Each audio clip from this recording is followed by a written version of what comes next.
రాజేష్. నేను సర్వాపల్లి మహారాష్ట్రలో ఫార్మర్ సైంటిస్ట్గా పనిచేస్తున్నాను. ఈరోజు నా పొలంలో PMDS చల్లడం జరిగింది.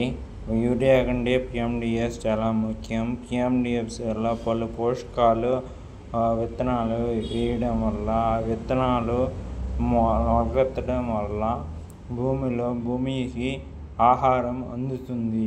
అంటే మనము బతికినట్టే భూమికి కూడా జీవం ఉంటుంది. ఆ పోషకాలు భూమిలో వేయడం విత్తనాల వల్ల వేర్ల నుండి స్రావాలు రిలీజ్ అవుతాయి. అలా రిలీజ్ అయినప్పుడు భూమికి ఆహారం అందుతుంది. ఆహారం అందిన దాన్ని మళ్ళీ ప్లాంట్స్కి అందిస్తుంది. ఇట్లా రీసైక్లింగ్ చేయడం వల్ల ఆ భూమి చాలా ఆరోగ్యంగా సారవంతంగా మారుతుంది.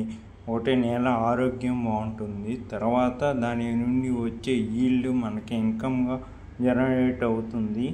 ప్లస్ ఇట్లా బీడుగా ఉండడం గ్రీన్ ట్రీగా కనిపిస్తుంది. వాతావరణం ఎన్విరాన్మెంట్ చాలా ప్రశాంతంగా ఉంటుంది. ఇవన్నీ చేయడం వల్ల ప్రకృతి వ్యవసాయం చాలా ప్రోత్సాహంగా ఉంటుంది. అందుకని ముఖ్యంగా మనము చేయవలసింది ప్రకృతి వ్యవసాయం చేసే వ్యవసాయదారుడు PMDS వేసిన తర్వాత మెయిన్ క్రాప్కి వెళ్ళడం జరుగుతుంది. ఇట్లా చేయడం వల్ల చాలా నేలకి ఆరోగ్యం, మనిషికి ఆరోగ్యం ఇవన్నీ జరుగుతాయి. ఇదే నా ఫస్ట్ వీడియో. నేనైతే ఎలా చేశానో నాకు ఎక్స్పీరియన్స్ లేదు.